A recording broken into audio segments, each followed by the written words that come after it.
Good evening, everyone. My name is Mark Barnico. I'm the Executive Director of the University of Chicago Francis and Rose UN campus here in Hong Kong. I want to welcome, we have an in-person audience tonight on campus as well as an online audience. This series is called Pop Asia. I want to welcome Professor Jagoda this evening first, who's going to talk about the topic of the talk tonight is using games to tackle wicked problems and make worlds. So Professor Jagoda joined us during COVID. We had some interesting programs with him, and we're really excited to have him back in person. As you all know, we always share these programs on Zoom and on Facebook and on YouTube. So hopefully we'll get some audience members from those platforms as well. If anybody has questions on Zoom, you can use the Q&A function on Zoom by first registering on Zoom. And if you're on Facebook or YouTube, you can actually use the platforms there to submit the questions you may have. Also, I want to encourage you to visit our website for this campus. It's www.uchicago.hk. And we have so many events going on all the time. This week is just packed with events every evening.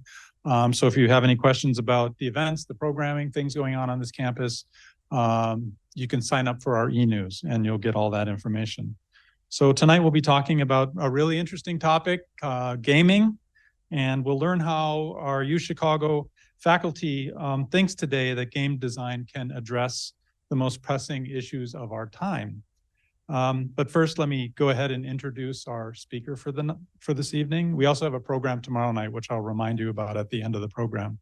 So Professor Patrick Jagoda is the professor of English and Cinema and Media Studies at the University of Chicago. He specializes in media theory, game studies, and design, and 20th and 21st century American literature and culture. I hope he tells us a little bit about how he makes that transition from American literature and culture to games, game design. I hope we hear a little bit about that tonight. I haven't heard that story yet. Alongside his position, he's the co-founder of the Game Changer Chicago Design Lab and the Transmedia Story Lab. He also serves as executive editor of the interdisciplinary journal Critical Inquiry, and he's helped develop game studies and game design at the University of Chicago and is the faculty director of the Weston Game Lab and the Media Arts and Design minor at the University of Chicago. So if you're interested in studying game design, you can do that at the University of Chicago under Professor Jagoda's tutelage. So in addition, he's the author of several books, one being Experimental Games, Critique, Play, and Design in the Age of Gamification, Network Aesthetics, The Game Worlds of Jason Rohrer, and he's currently working on another collaborative multimedia book, Story Lab Collaborative Narrative Methods for a Transmedia Era. Professor Jagoda has published over 30 essays. He's also the recipient of a Guggenheim Fellowship in 2020, which is a huge honor. And he's been published in many of the top media journals around the world, Wired, the Wall Street Journal, The Guardian, the Chicago Tribune, and Hyperallergenics. So he's very well published, very knowledgeable. And just one last bit of information before I introduce him and turn it over to him. He completed his PhD in the Department of English at Duke University in 2010, along with a graduate certificate in information science and information studies. So it's my great pleasure to introduce you to our guest tonight, Professor Patrick Jagoda.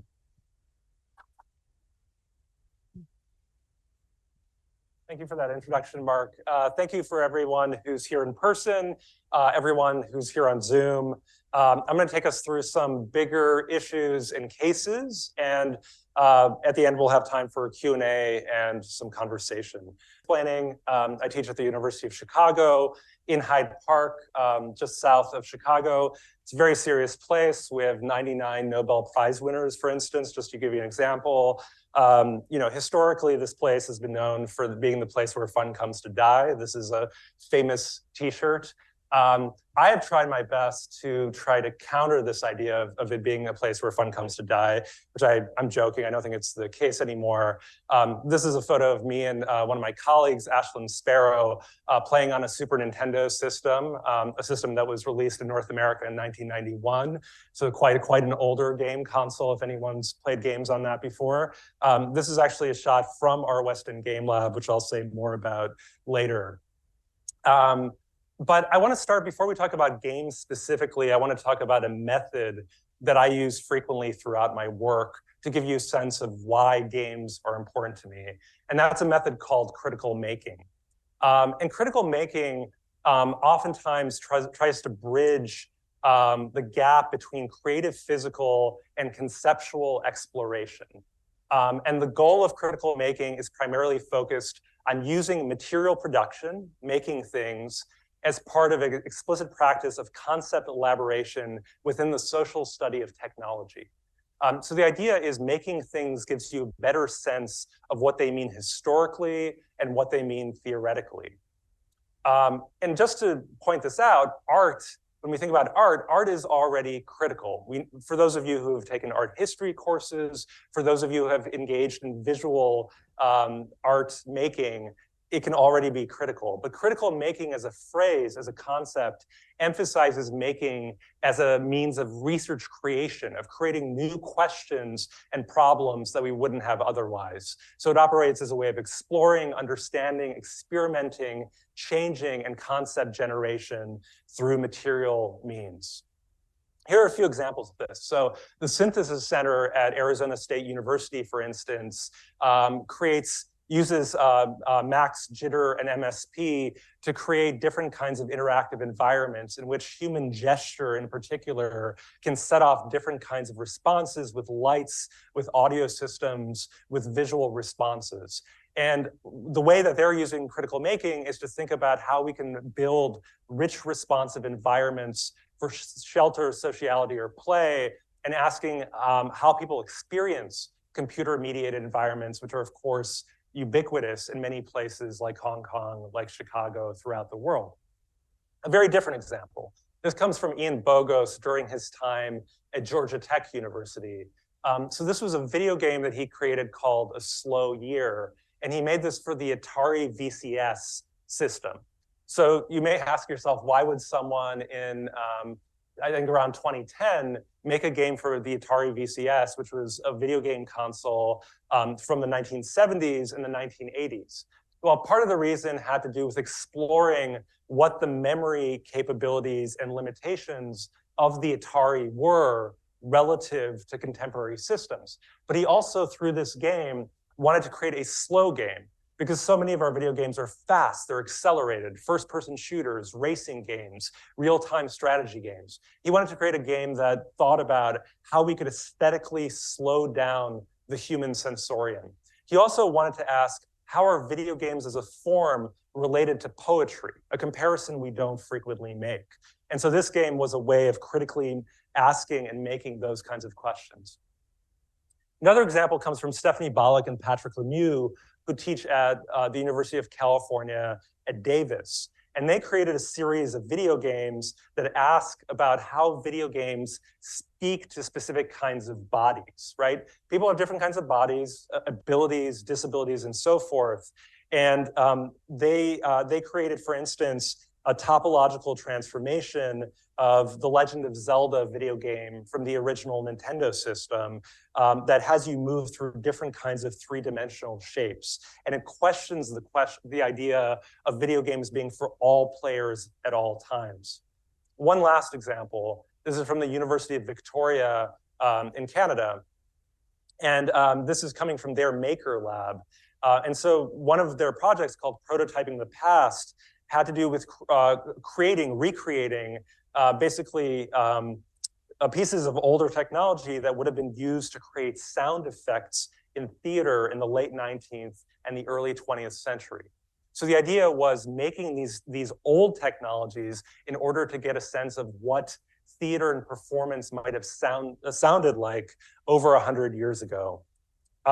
That's mostly what I'll say about critical making. If you want to learn more about it, this is a URL from a book that I co-published with a couple of my colleagues in December of last year called Transmedia Stories, Narrative Methods for Public Health and Social Justice. It's free at this link online and gives you a sense of some other projects, some of which I'll talk about today, that use critical making as a methodology. Okay, so critical making in general has to do with making to think about problems. But I want to take us specifically to the realm of what are called wicked problems. So technology in general, you could say, is about desire, it's about power. We can say this about the Industrial Revolution. We can say this about the digital revolution.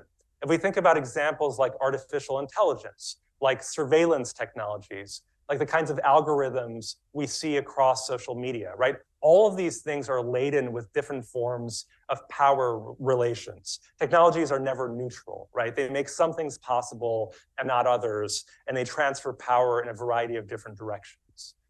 So hold that idea in mind, right? That's maybe like when I talk about that in my media studies classrooms, it's to think about criticism, how to critique technology for the ways that it's limited or inadequate. But there's also a positive way of thinking about technology, which is how can we use it in order to tackle big problems? So one category of big problems are called wicked problems. And this is, in a way, an extension of what we call design thinking from the 20th century. And this concept started to be used in the 90s. So it comes from a paper by Richard Buchanan from 1992, which is about wicked problems in design thinking. And he's drawing from ideas from the 60s, but is saying, look, wicked problems are a category of issues that are poorly formulated, confusing, or don't belong to any given discipline or way of thinking as we understand it. But these are urgent problems to solve. So examples of this would be things like climate change, structural inequality, nuclear war, racism, poverty, or the obesity epidemic. These are big problems that include policy components, economic components, sometimes cultural and aesthetic components as well. So at the University of Chicago, we have a series of labs that Mark mentioned that actually try to tackle these problems. One is the Game Changer Chicago Design Lab. This is a lab that I co-founded in 2012 with Melissa Gilliam, who at the time was a medical professor, an OBGYN professor, and we started to use games to try to tackle issues in public health and specifically sexual and reproductive health. But we were really thinking broadly about issues of race and gender in medicine more broadly and getting people into STEM fields who might normally not be going to STEM fields. We also later started the Transmedia Story Lab, which did a similar thing, but with storytelling. So creating short films, for instance, with young people, especially in high school, sometimes even younger, to try to work through different kinds of public health issues, including questions of access to public health in the United States. A more recent lab is the Fourcast Lab. I'll say more about it later, but basically we create what are called alternate reality games. If you've never heard that term before, I'll talk more about it. Transmedia stories and networked performances, many of which address wicked problems like climate change or the COVID-19 pandemic. And then the last lab is the Weston Game Lab, and this one is student-facing. So our undergraduate students, our MA students, and our PhD students all come in here to learn by playing. And I think of like all of the learning that happens in my classrooms as a form of play, because I think that's the way to stick to ideas most effectively and to transform them. But I think it's worth taking a step back for a moment to ask, why think about games at all, right? When most of us hear this word games, it seems leisurely. It seems like something that we do for fun. It's a pastime. It's not something that you would do at a university with 99 Nobel Prize winners, right? So I think there are a few ways of thinking about why this is important. One is the economic argument. So gaming has become an enormous industry worldwide. This is one graph from 2019 that shows that already in 2019, the gaming industry was significantly larger than the film box office, for instance, right? So the film box office here is about 30% of what video games are in 2019. And some of you might look at this graph and say, okay, but who actually goes out to see movies at the movie theater anymore? What about Netflix? What about Amazon? What about Hulu? What about Disney? So here's another graph from 2021, just a couple of years ago. And here, even if you factor in home and theatrical entertainment, you get to about $100 billion. Video games are over here at almost $200 billion, inclusive of mobile, console, and PC, right? Console games, very big in the United States. Here throughout Asia, mobile games are a much bigger deal in terms of the market share that we're talking about. But the bottom line is, like, this is a huge industry. Some numbers would put it closer to 250 billion, inclusive of all arenas. And if you look at specific games, I mean, the numbers are crazy, right? So this is like an older game now. This is a 2013 game, Grand Theft Auto 5. But when this game first came out, it made $1 billion in 3 days. That's faster than any work of entertainment in any medium up to that point in 2013. Or you take games like, how many of you have played Legend of Zelda Tears of the Kingdom, for instance? I'm curious, just to out yourself. I've played a lot of it, okay. Good. I've played all of Breath of the Wild, but not this. So that game made about $1.3 billion just in the last year. Or if you think about a game like Mario Kart 8, which has been around for a longer period of time, this game has made about $3.4 billion. No film has made anything close to that. Not Avatar, not Avengers, Endgame, not the Barbie movie, right? Not even close. And this is Mario Kart 8, right? I mean, it's not like, we don't think of it in the same breath as maybe some of the great films that we've had. But it's not just money, it's also time. So this is Fortnite, very popular game, right? Fortnite is played just incredible amounts of time. So I believe last year, the game was played for about 96 billion hours, which is the equivalent of 11 million years of time, right? So think about that for a second. One game out of like countless games is being played for 11 million years of time. That kind of attention, that kind of money is why I'm interested in studying games and understanding why they affect us the ways that they do, culturally and in many other ways. And I should point out, it's not just people playing games. Some of you might not play games, but you might watch them on Twitch or YouTube, right? So for instance, games like Valorant, League of Legends, all had about almost 2 billion hours of streaming time in 2022. And if you think about a game like Minecraft in particular, in 2021, that game reached this unbelievable milestone of having been watched for about, videos related to Minecraft were watched about 1 trillion times. Again, I'm just talking about individual games, not the kind of cumulative effect. Okay, but those are big AAA games, right? What about serious games? Just to bring it back to wicked problems. How could games possibly help us think about things like climate change or structural inequality? So this is a term that I like. It goes back all the way to 1970. Clark Apt, who got one of his degrees at MIT, described a serious game as one that is used for purposes outside of pure entertainment. And what I like about this quote here is that he talks about games as evolving from his dual fascination with scientific problem solving on the one hand and dramatic human conflicts on the other. So he's looking at games as this form that bridges the sciences and the humanities. And I find this really interesting because the big problems that we have, like climate change, those don't belong to any one discipline. Sure, the geophysical sciences have a lot to say about what's wrong and how to tackle it, but climate change is also a policy problem. It's also a cultural problem. It's a communications problem in many ways. And I think he understood this through this formation of serious games.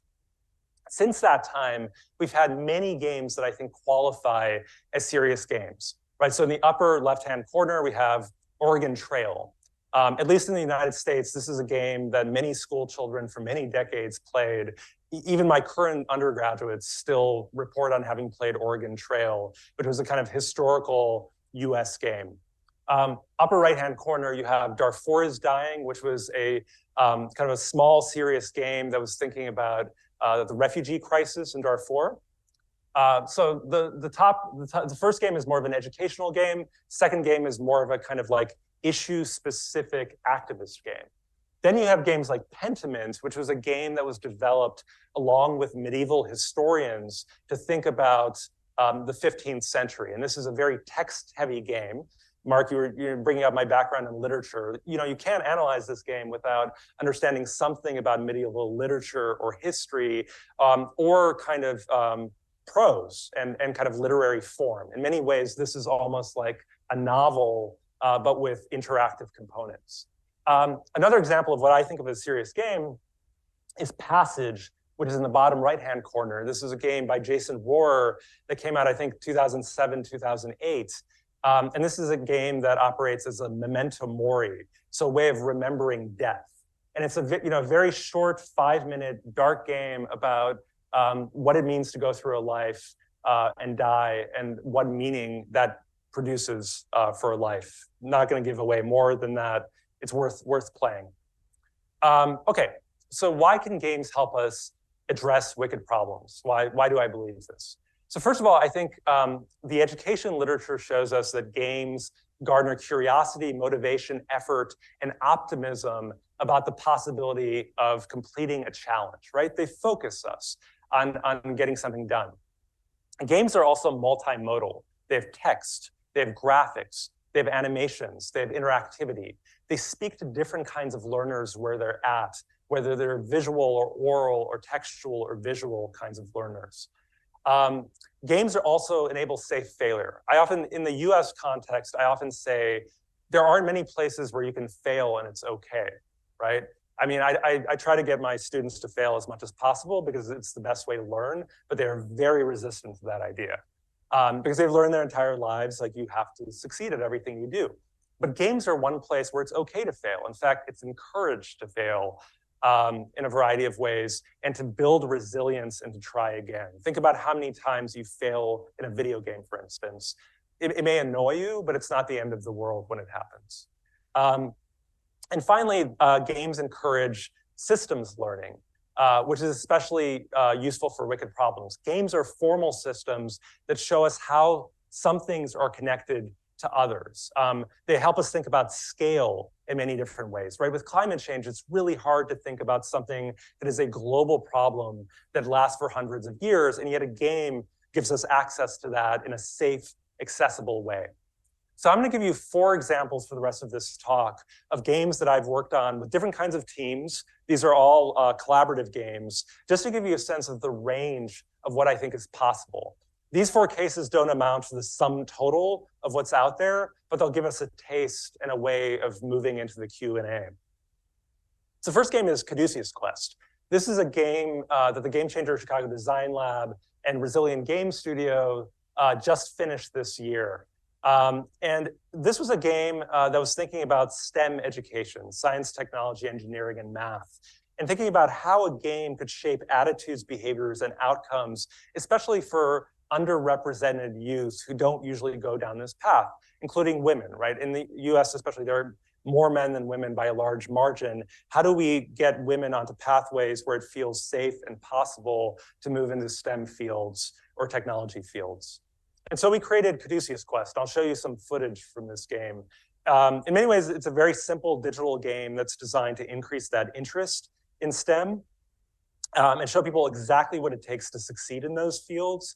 It's also designed to keep young people engaged by challenging them with a series of mini games that model actual STEM skills.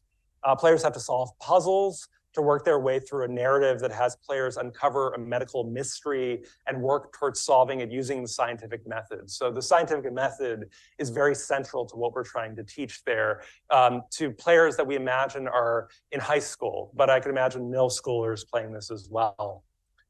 We also represent a series of STEM professionals who operate as role models for these young people moving forward.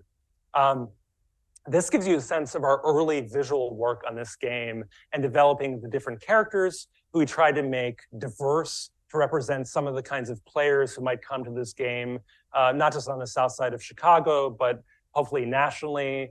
This is an older image that includes lorem ipsum, but this was, where we started developing some of these ideas. We also thought very carefully about gameplay. So this is a game that lasts about 1 hour if you play it super quickly. or about an hour and a half if you played at a leisurely pace. And the idea is that you could assign this in a science classroom and play it across maybe 3 sessions and then have conversations about it.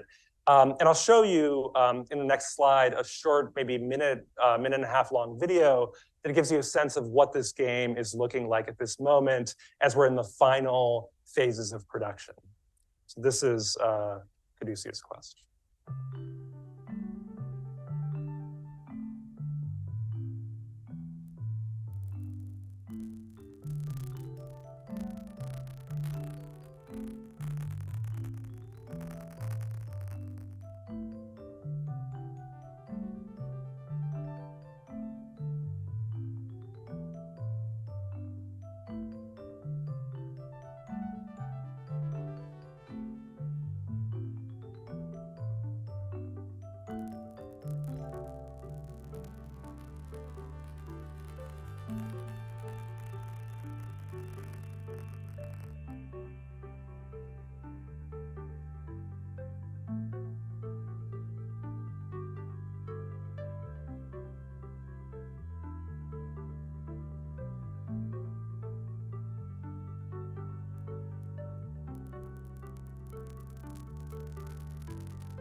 Okay, so that gives you some idea of what that game looks like.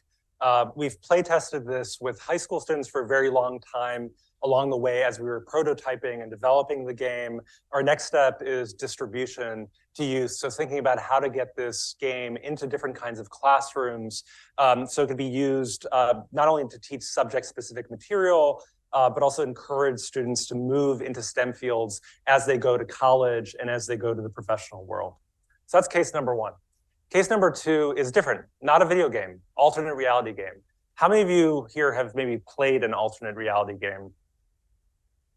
Okay, 1 person. How many of you have heard of this term before?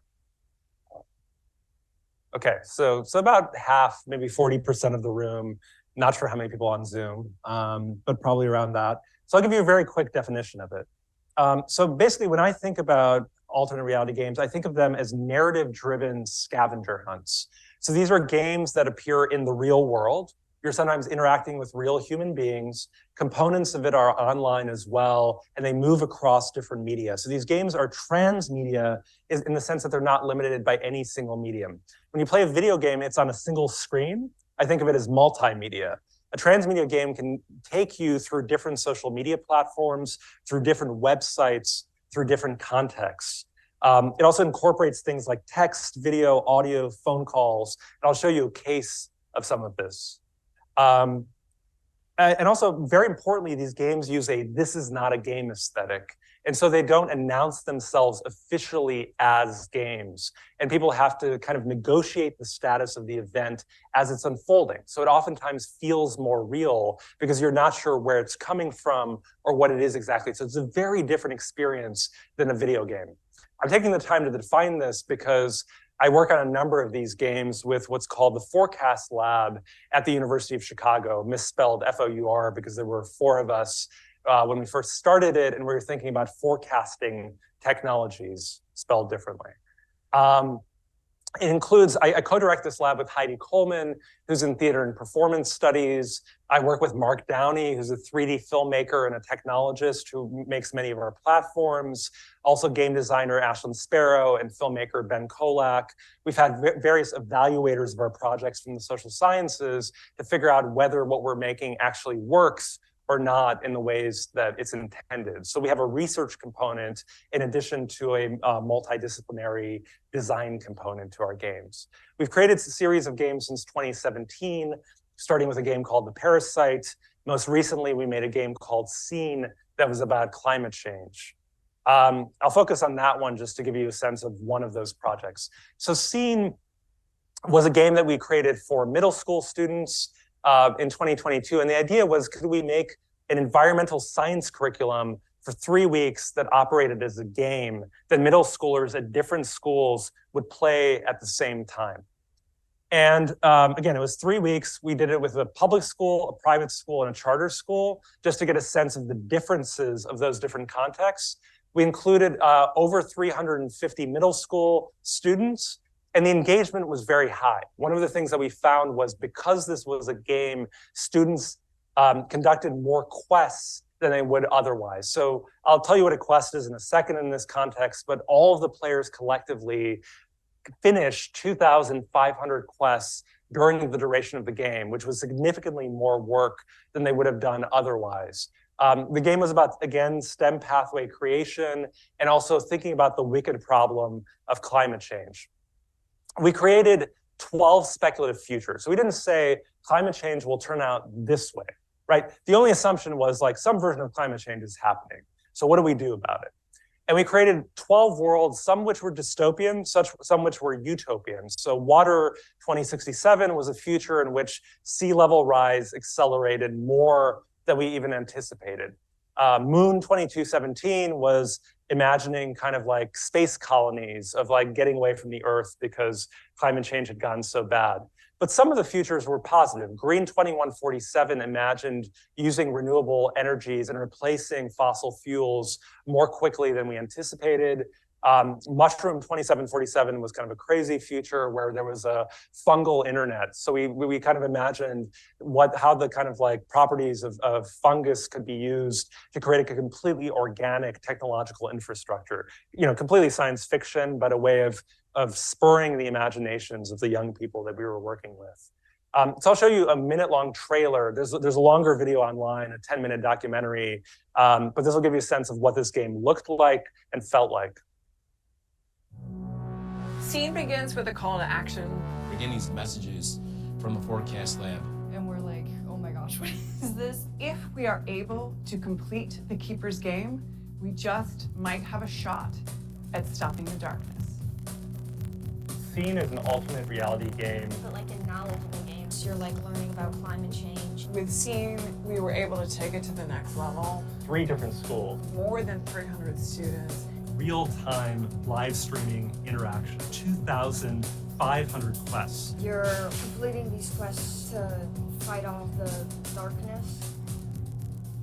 I'm getting full engagement from every student. A lot of opportunities to just open up their minds on like what science is. This is accessible to all students. The transmedia component allows for the concept of climate change to be more fully realized. I think our generation can change the future a lot. By everyone just doing something small. It's not like I feel I can change the future, it's that I know I can change the future.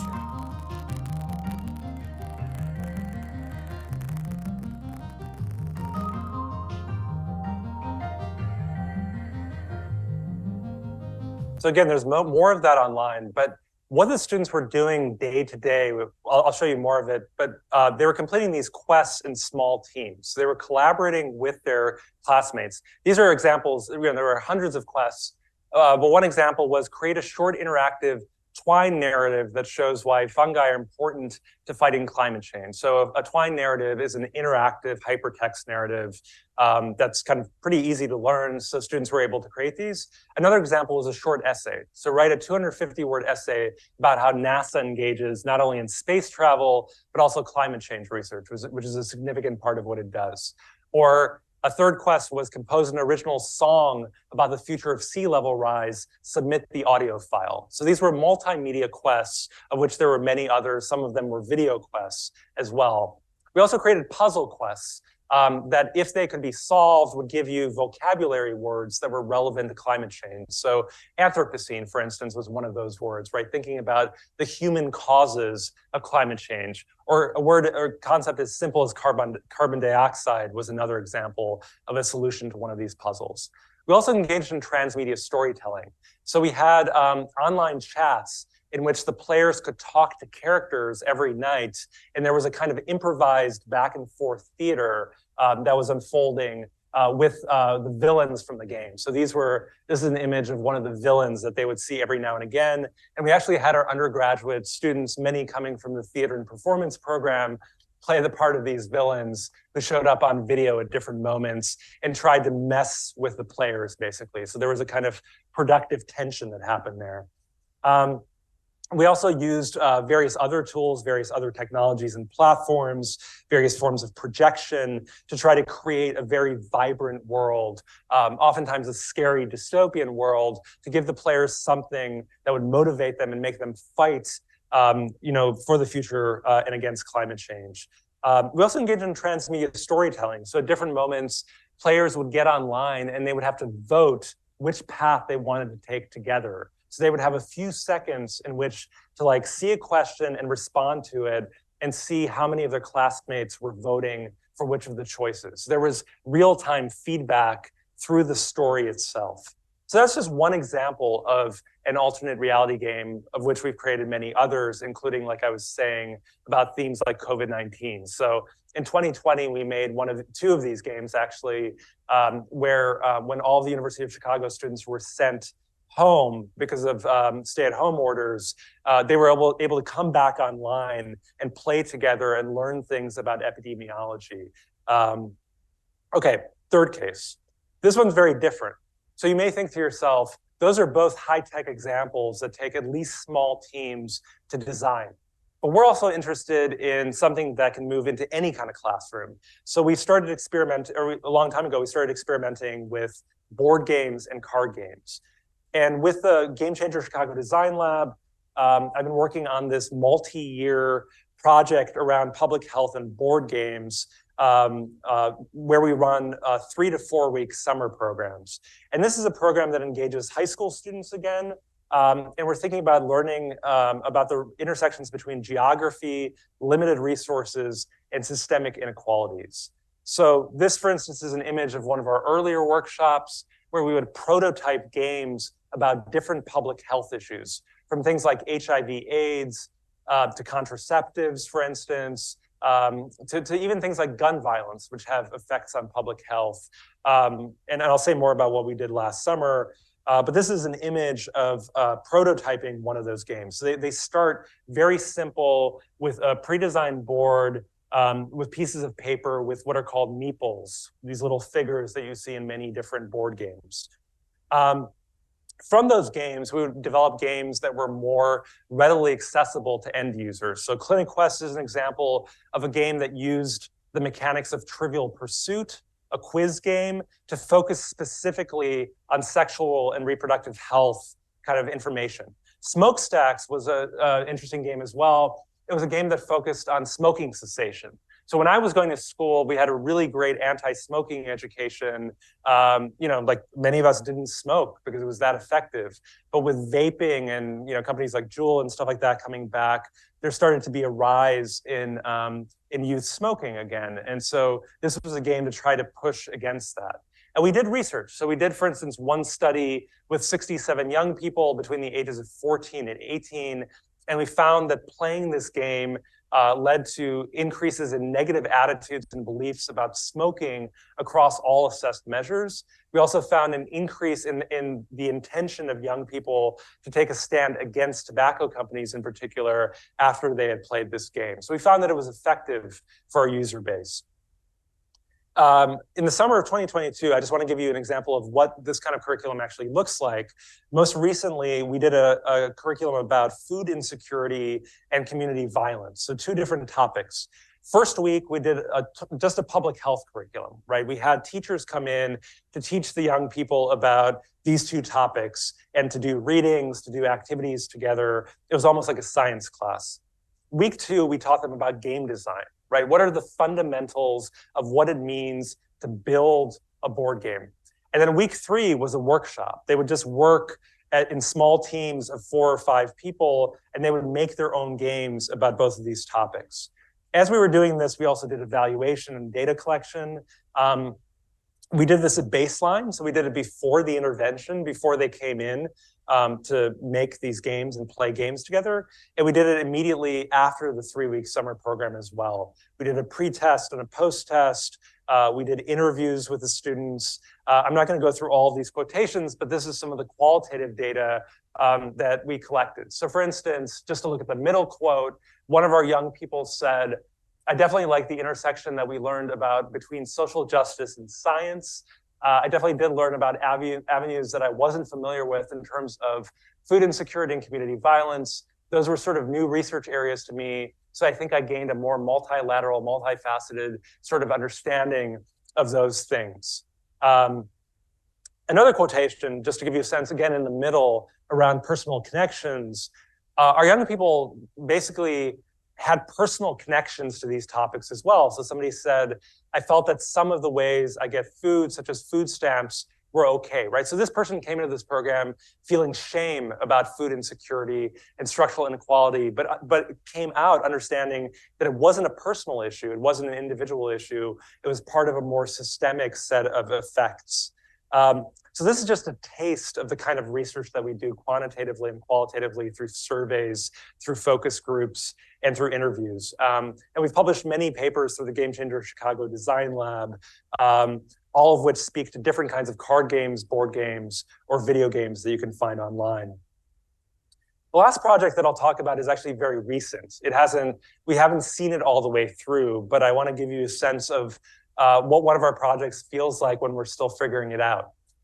So this one is maybe will feel the least like a game. It'll feel more like a new media performance piece. It's a piece called Encounter that I've been working on with the Fourcast Lab, with Heidi Coleman, Mark Downey, Ashlyn Sparrow, and various other people. And this is, the basic idea of this is, if you were the end user, you would come on your smartphone or your laptop, and on the screen, you would see an actor in a room. That person would be in a set like the one that you see over here. You could type things in the ways that you could in a live streaming platform, like Twitch, for instance. And at the beginning, you would have 20 or 100 people just typing things, saying hello and talking to one another. At a certain point, the actor starts to hear the things that are being typed and looks out at the camera and says, maybe gets confused a little bit and says, who are you? And at that moment, the audience gets to make a move and decide who they are. Are you a ghost who's come to haunt this person? Are you an alien swarm that's like arrived from outer space and is here to communicate with this person? Are you a voice from the future? Are you death come to collect the soul of this person? Any number of other possibilities, right? And we have countless narratives that can be told between the actor and the people at home. So this becomes a form of interactive theater, a kind of game that's being played with a live actor. So some of the questions that we're asking with this game in order to figure out to make it work effectively is what happens when we combine live performance and gameplay, right? A video game doesn't include live performance. There might be a recording of someone performing, but there isn't that kind of live back and forth, that improvisation. Also, we're asking, how can you create a storytelling engine that enables quick interactions between a director and an actor? Third of all, what kind of acting style is necessary to create this kind of back and forth in a live way? This kind of acting is very different from theater acting. It's very different from film acting as well in a variety of ways. It's more similar to what you see on YouTube in some ways or live streaming. And then finally, how do you scale a live streaming platform to enable optimal emergent storytelling, right? We want stories to be controlled and interesting, but we also want them to be new every single time there's a new audience. How do you balance those two components? So I'm going to show you, we just started working on this last summer. somewhat infrequently, actually. We're starting to work on it more now. But this is just a short video that we created for about a minute that shows you some of the interactions of what this is starting to look like and feel like. Can you hear me? Is anyone out there? Hello? Hello? Hello? Hello? Hello? Why are you in my walls?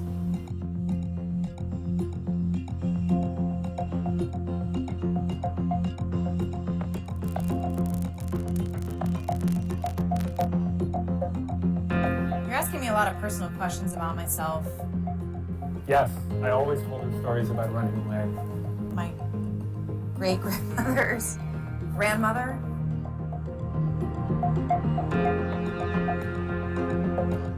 I think most people are lonely. We come into this world alone. Bob? Okay, let's figure this out. Boom. Boom. Okay, take me up. 10, 9, 8, 7, 6. 5, 4, 3, 2, 1.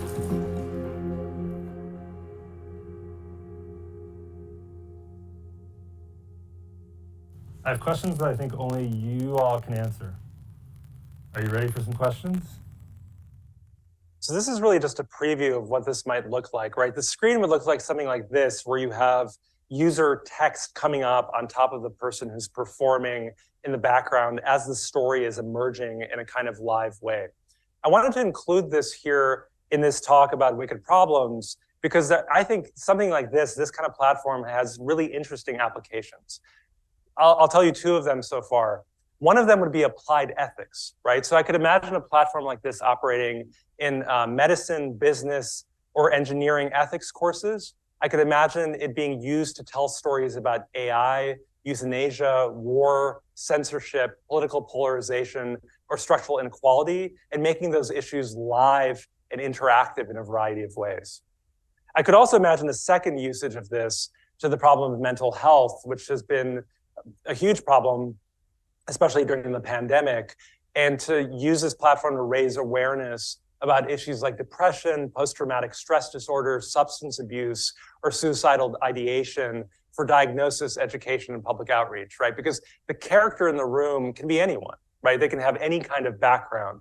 And if you suddenly have access and a live conversation with an actor who knows something about those areas, whether they're ethical areas or areas of mental health or other kinds of issues, suddenly you can use play to take a difficult and complex issue and make it accessible. So this is something we're still starting to play with, but we're learning from areas like play therapy, for instance, to think about not just how to make this fun, but how to apply it to some of the biggest issues in our time. We've used it to tell stories about climate change already, for instance, and I imagine you could apply it to many other areas.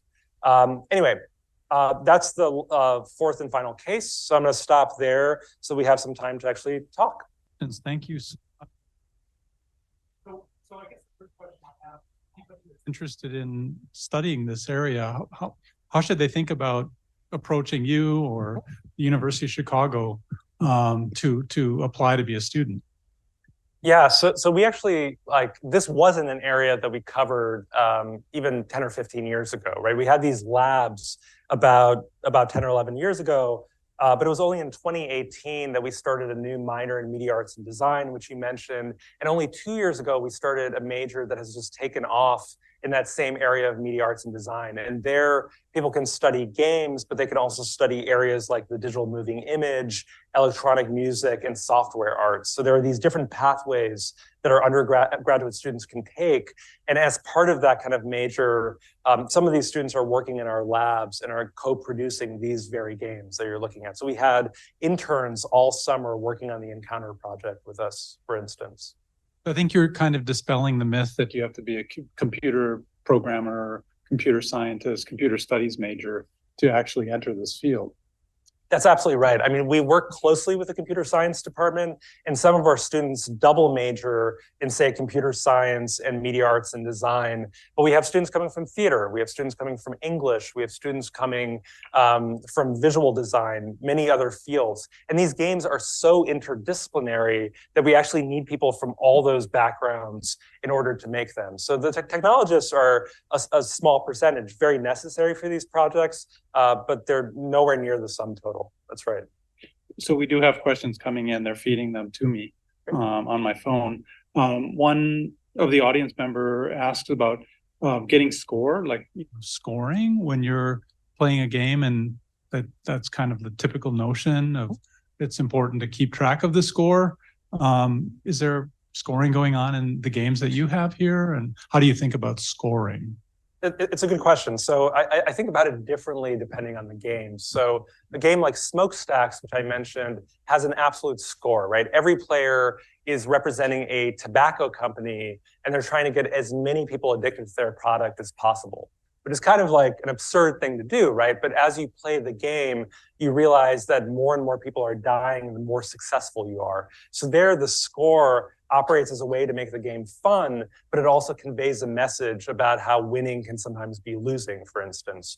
Or in a game like Cene, or many of our alternate reality games, we actually created leaderboards. And so we had countless teams that were playing, and every day we would look at how many quests and how successful they were at those quests, and we would assign a certain number of points, and the leaderboard would change. So there, those scores operated as a kind of motivation to stay in the game. I will say, though, that sometimes, right, there's extrinsic and intrinsic motivation. And extrinsic motivation includes things like points and badges and leaderboards.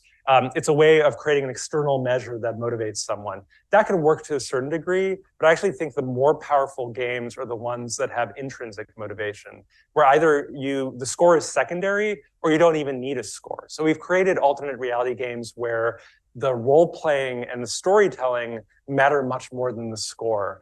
And I actually think that that's, when possible, I prefer not to have a score, but I do see its value, especially with middle school students and high school students. Older players, I think you don't necessarily need a score. Okay. A lot of examples you provided seem to address the wicked problems with narratives and education or awareness. Are there any other applications like research or other purposes that are behind the games? Yeah, I think there are many ways that these games could be used for research. So Encounter, for instance, that last example, that's an example in which, like, I would love to work with economists or people at our decision-making center, for instance, because, right, games include like constant feedback. So if you compare a game to traditional educational methods, a traditional educational classroom, students are learning every day, but only every now and again they take a test or they write a paper, maybe every few weeks or every few months, depending on whether it's, you know, middle school or college. And so the amount of feedback that they're getting from a teacher is actually very minimal, right? Maybe they're getting feedback every week, but probably it's every few weeks in terms of like what their performance is like. A game gives you feedback every few seconds, right? Like, you know how you're doing depending on your score or how far you've progressed or how the game feels. And because there are so many feedback moments in the game, there are also opportunities to collect data at different moments to think about how people are acting or responding in a variety of ways. So that kind of social scientific research is something that I oftentimes collaborate with other people on, right? I'm not a social scientist, but I think behavioral research is one place that moves really well with games, for instance. Scientific research as well, in a variety of ways. You know, I think gamification is an example of using games also to change attitudes and behaviors, right? So there it's not just about like tackling wicked problems, it's also thinking about like just basic habits and how to change those. So yeah, I think there are many, many other applications of games that I could think of as well. Talking about using games to kind of solve wicked problems, to kind of model how the world works, there's a question of the rules that are put down that then guide the player towards certain actions. And I'm thinking, there are all the paradox games that have a certain view of history. Civilization, a game that I love, definitely has a certain view of how human history works. SimCity has a certain way of how cities work.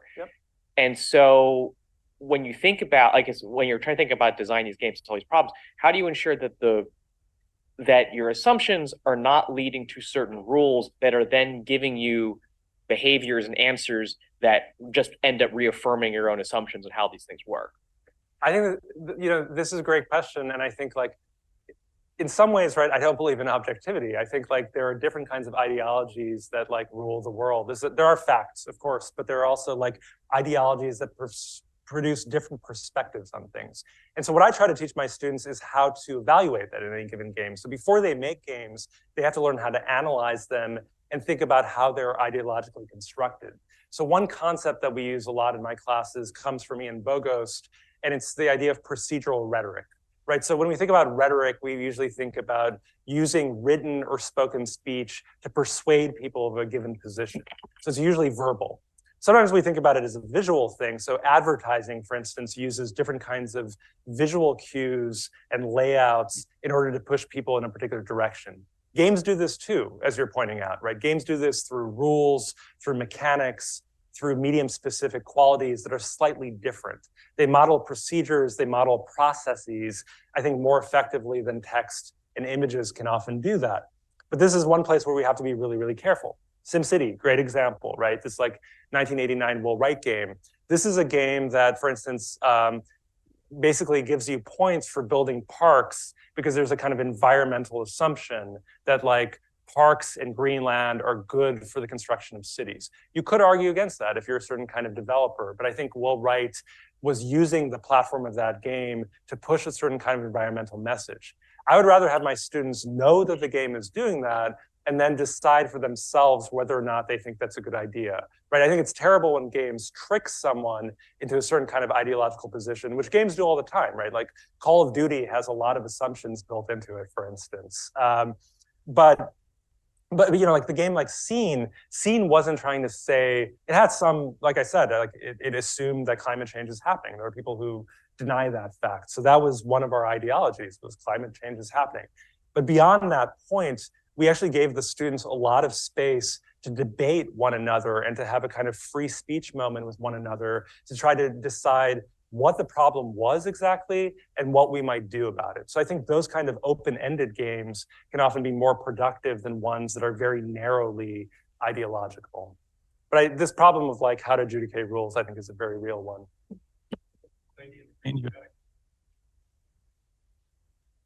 I think it's 3 weeks ago that the founder of Duolingo actually shared his talk on TED Talk, and then he mentioned that one of the success factors for Duolingo is the addiction people have for the app, and the key in achieving that is the use of streaks. That's just like Snapchat, etc. But the big story behind that is for the people learning certain languages, for example, English, to have upward social mobility so that they can have a futures and monetary gains. So how do you see that's being applied to what you are trying to achieve? Yeah, I think that's a great example. So Duolingo, which is an app that I have on my phone right now, for instance, right, encourages us to either learn languages from the ground up or to practice languages that we already know but don't use very often. And it's a heavily gamified app, right? I mean, so it's giving you constant feedback, it's giving you scores, it's making you part of a community, and it's showing you how other people in that community are performing in their daily usage of the app. If you don't use the app every day, right, you get constant annoying but effective notifications about just spend 5 minutes and you'll keep your streak.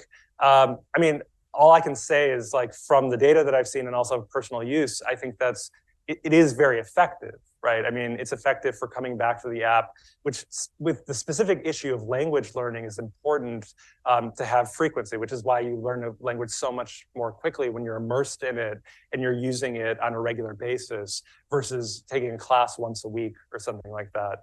I think those methods work better or worse with different kinds of issues, but in general, like learning is more effective if you're consistent with it. So I've never used a system that's like quite as persistent as Duolingo, which is why I'm not like a multimillionaire or billionaire maybe. But there are ways to take these kinds of smaller, serious games and educational games and embed that, like even the leaderboard that I was describing. I think a leaderboard is an example of this. If I tell players we're updating a leaderboard once every 24 hours, there's a higher likelihood that they will get their quests in right before the deadline because they will want to move up on that leaderboard. So there's that extrinsic motivation, which I think is a good starting point, right? I think you need something beyond the score, like some reason to be motivated to do a thing. It might be like, I want to be closer to my family. I want to speak a language that my friend speaks. I don't know that the app particularly speaks to intrinsic motivation, except for people come to it because they have some reason to do that. But that's certainly something I have to think about as a game designer for these kind of like more amorphous issues like climate change, which isn't quite learning a language, very specific skill. Climate change, big, potentially unsolvable problem. How do you get people motivated to connect to that? Of something with this billionaire concept, it's not making the money, but about how do you scale these kinds of games? How does UChicago think about scaling these kinds of games? Not in a profit motivated way, but in a way of like changing society or, educate. How do you think about that? I mean, this is like an ongoing dream of mine, right? When we started making these games, they were very experimental things. So a lot of these game changer games, we would make it, we would run a small study on it, and the idea was to show like, can games do this at all? And once we kept getting various versions of the answer, yes, yes, yes, at least in certain areas, the next question was, how do you take this from like 20 people or 60 people to like 100? And then the question was, because some of these alternate reality games, we played with like hundreds of people or even more than that. We made one game for all of the incoming students at the University of Chicago. 1,800 students played our first climate game, Terrarium, for instance. Cene was an attempt to do a version of scaling, which was, okay, you could do something with one school, but like 3 seemed like a significant number to me. If you had a public school, a charter school, and a private school, these are very different infrastructures, right? Students are coming in with different resources, with different levels of preparation, with different kinds of technologies. And if you could play the same game across those 3 different contexts, well, the next step might be scaling it to the entire Chicago public school system, or actually scaling it to different schools around the United States or even internationally, right? Like I would love to run one of these games in 2 different countries or 3 different countries. I've done it across like multiple universities in the United States, but an international game would introduce language problems, for instance, right? How do you scale something when there are those kinds of asymmetries? And I don't think that's easy. You would need members on the team who are not only multilingual, but who actually had experience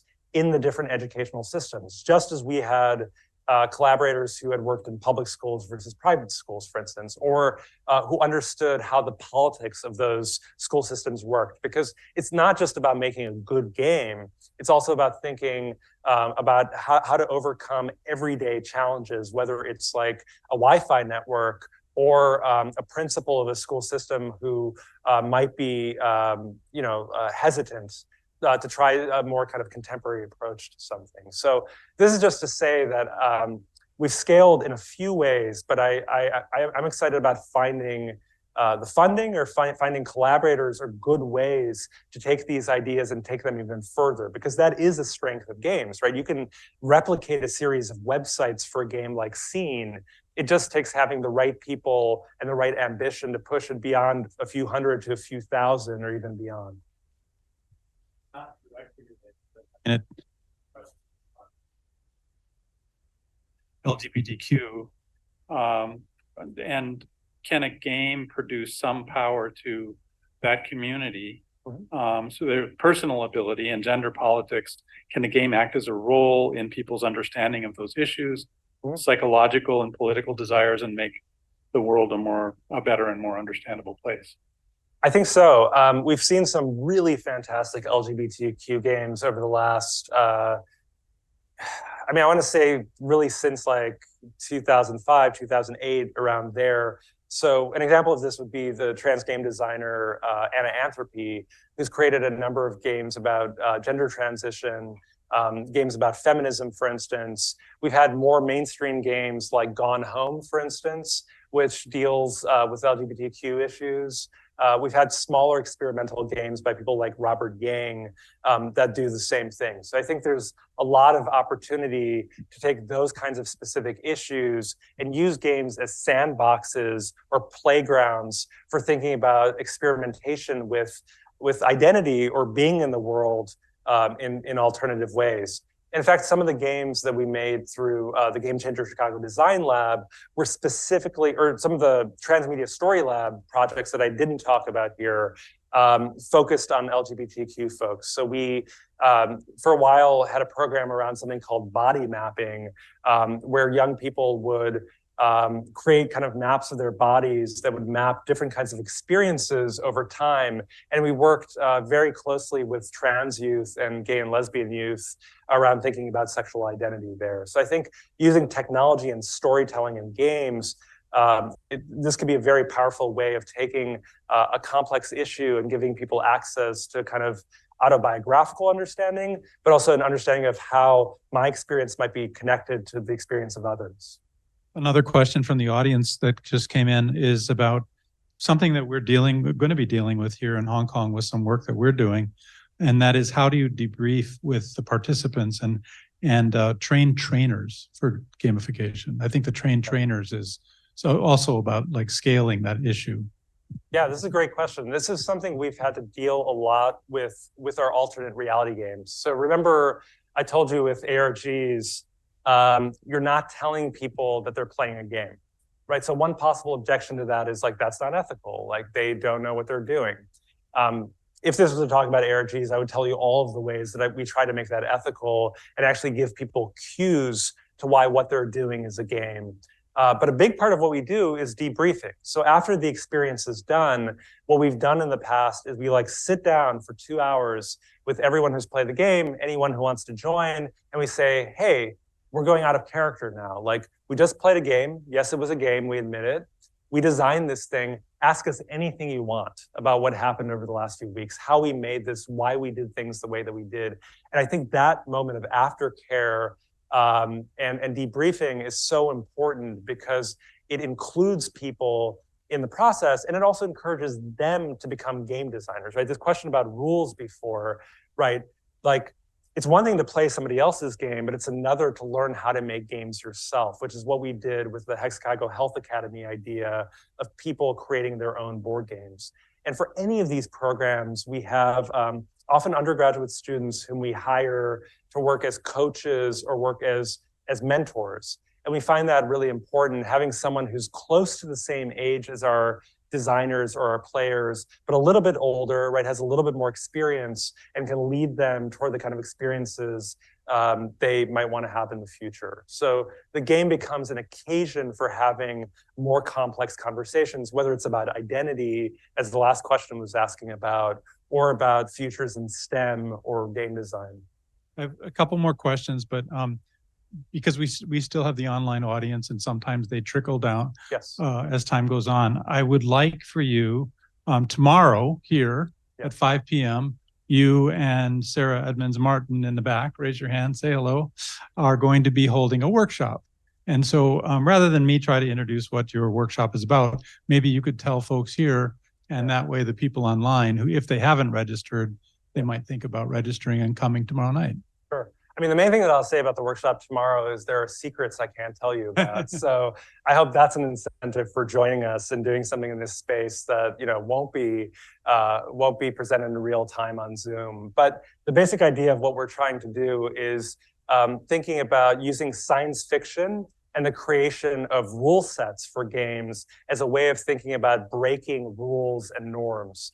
And we want to think about how engaging in that kind of speculative thought can help us make changes in many profound areas in everyday life, whether it's politics, social life, or culture. And we're hoping that the issues that matter to the people who are participating in the workshop, they'll be able to bring those issues in and engage in some interactive exercises that will help them play with those issues. So it'll be a very interactive, very participatory workshop. Small part of it will be a presentation about rule sets and rules in games, but a larger part will be actually working with other people to come up with your own rule sets.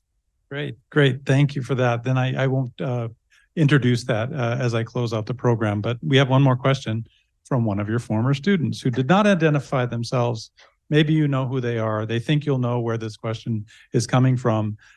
Great session, asking about, with all the advocacies about games, solving these wicked problems, it might give the impression that there's like a silver bullet to solve problems. And they're curious, have there been times when you decided that a game wouldn't be appropriate as a solution or an approach? Yeah, I mean, I don't know who this is. I'm very curious. But I will say, I actually don't think games can solve our problems. Like the kinds of things that I'm talking about in this presentation are so serious and entrenched that games are only one way of limbering up our thinking and giving ourselves access to creative solutions that we might otherwise not have thought of, right? If there's just a bunch of game designers in the room, we're only going to get so far, and it's actually not very far. The great thing about games is like anyone can engage in many games. And so if you bring people into the room who have other kinds of backgrounds in the sciences and social sciences, in the humanities, in the arts, suddenly you're having conversations in a safe space that you otherwise might not have, right? So I oftentimes think about like, why historically have people played games at parties as often as they have, right? As icebreakers, for instance, like playing a game of charades or something like that. These are often competitive games, right? Where like, I am playing against you, even though we've just met. But what's happening in that moment is that in order to play a game together, we have to have signed a kind of contract that we're going to follow the same rules, we're going to have shared objectives. And to have that kind of, shared platform is already enough to suddenly open up to one another. So after playing charades for even 5 or 10 minutes, suddenly you're, like, even if you're an introvert like me or totally socially inept in the way that I am, suddenly I'm like able to talk to people and have deeper conversations with them because we had this small shared experience. So I want to say, I think games are a great avenue into those real world situations, but they are not a silver bullet, as this former student is suggesting. I'm trying to think of like specific issues. Like, I didn't talk about this case, but we even made a video game at one point about sexual violence and sexual harassment in the workplace. And it wasn't like Super Mario Brothers or something like that. Like, it wasn't that kind of action adventure game. It was a game based on many forms of research about what happens in situations around things like sexual harassment. We had to be very careful in how we were using a game, but even that issue kind of like opened up into a form of gameplay, because I don't think of games as being leisurely and frivolous, right? I think about games as actually being one of the most serious cultural objects that humanity has ever created. Johann Huizinga, who's like a historian, argues that all of human civilization and all of human culture is based on play, because when we play, we're experimenting. We're trying this out and that out. Does this strategy work? Does that tactic work? How do I interact with another person? And we're doing it in a safe way, but in a way it's training for the real thing, right? When we get there, at least that's one way of thinking about games among many, many others. So I would be open to there being topics that you can make games about, but I guess I haven't found one yet. We're still on this with the audience, this idea of making you a billionaire and becoming a profitable business. We are in Hong Kong, and their question is, what would be your go-to-market plan, or like, have you thought about commercializing any of the games that you've created so far? Is there an avenue for doing that at Chicago? Yeah, so actually Melissa Gilliam and I started a small business called Resilient Games Studio that's up and running, and Caduceus Quest is not our first product, but one of them. And this is a company that doesn't just focus on games. We also created something called the Tangible Tool, which is a physical tool that we've put in some hospitals and clinics already that uses a kind of hands-on approach to contraception, to thinking, especially for young people, but anyone who hasn't used contraception, to be able to compare different kinds of examples. Caduceus Quest is another thing that we're hoping to move out into classrooms, right? So the scale of this will be potentially not huge, but I think gives us a way to at least fund some of our future research, which was the idea behind this company, a way of getting small business grants and then of continuing the research on. I think, that last example of Encounter, this is, I won't say much about this now, but I have thought about how can you scale an alternate reality game? Because like video games are a huge market. Mobile games are a huge market. Alternate reality games give you something that those experiences don't. They give you interactions with live actors. They give you improvisation in a way that is really exciting to our players. But again, we're working with a few hundred or maybe a couple thousand people at most. I do think it's scalable. I do think there's a business model for it. I'd be happy to talk with this person about that.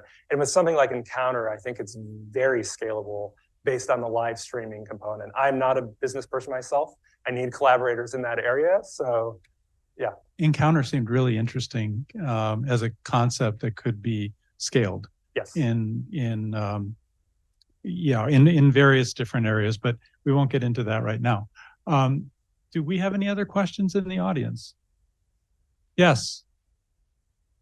Thanks for the presentation. I just want to ask, how do you see this integrating with existing education curriculums? Do you see this as sort of a main method of education, or is it more supplementary? I think of it as more supplementary. There have been some schools that I can think of that have been entirely built around gameplay and game design. Chicago Quest, Quest to Learn in New York are two examples of schools that were started by Katie Salen and other people. These were charter schools that were organized around gameplay. They're interesting, right? I don't know that they're like entirely scalable. That would be a question for her. But I do think like it is challenging to incorporate games into the classroom, especially when I think about public schools in the United States. Course periods are very short, right? When you think about like how much time it takes to start and end that period, you basically have 30 minutes in most schools during which one can play a game. There are short games that you can play within that period, but for me, it's not just about making the game, it's also about building a curriculum. Like, I was very naive when I first started doing this, and I just thought like, oh, you make a great game or you make an interesting game that's more interesting than a lecture, that'll be enough to get it into the classroom. But in fact, you need a curriculum designer to be able to like chart a series of lessons that like include gameplay and like writing or analyzing or developing on the back end. And right now we're trying to develop, like we've been with Hexacago Health Academy with the board games, we've been working with students for years and years and years. Last year we moved over to teachers and we did a workshop for teachers where we taught them how to run this kind of curriculum. And right now, this semester and next semester, they're running it in their classrooms, and then we're interviewing them afterwards to see what worked and what didn't. And the idea is to then take that curriculum, put it online so other teachers can use it more effectively. So I think one has to be really mindful about logistics, even though they're not as exciting as the game design component. And that might be more supplementary. I want to ask a question about stigma. Mm-hmm. And, I don't know how many have spouses or parents that they told they were coming to a lecture on games, but there's a stigma, it seems, out there that games are not serious, despite the billions of dollars that are being generated by a lot of these companies. How do you deal with that? How do you overcome that? Are students just, they have the ability to, persuade their parents that this is a good area of study? I don't know if you have any kind of experience or exposure to that, but I'd be interested to give them and equip them with the ability to persuade. Yeah. I mean, I have pink hair, so I walk into stigma on a daily basis. I don't know. I think part of what I tell people is like the word game is so big, it's so capacious, right? It includes Candy Crush, it includes Call of Duty, it also includes educational games. includes chess, it includes Go, right? Like some of the largest, kind of most challenging games that we have.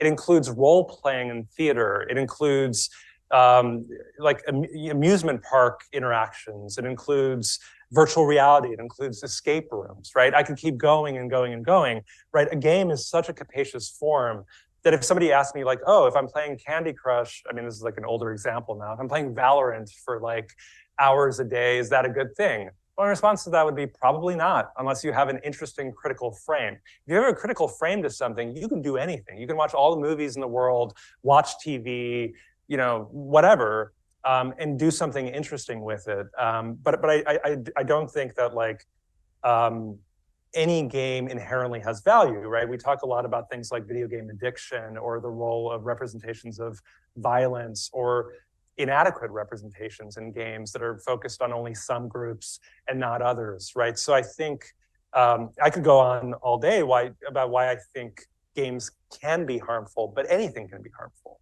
right? Like too much of anything or the wrong thing can be harmful. So I try to think about what is powerful about games and how they can be directed in a more pro-social and positive way, which is one reason that I like talking about wicked problems, because I think as limited as that frame is, it gives us a comprehensible way of understanding games as an engine of motivation and of change, which I think is one of the many uses of that kind of tool. I think we'll leave it at that. Thank you, Professor Jagoda. We really appreciate it and hope that you can all join us tomorrow night for the workshop. Again, it starts at 5 o'clock tomorrow night from 5 to 7. I think I have a clicker here. I'm supposed to give 2 more updates. Let's see, that's tomorrow. Okay, so if you haven't registered, you know, you can scan the QR code or go on our events page and register to attend. Again, 5 o'clock start time. I think it'll be really exciting, even just based on this lecture tonight. I'm excited to see what happens in the workshop.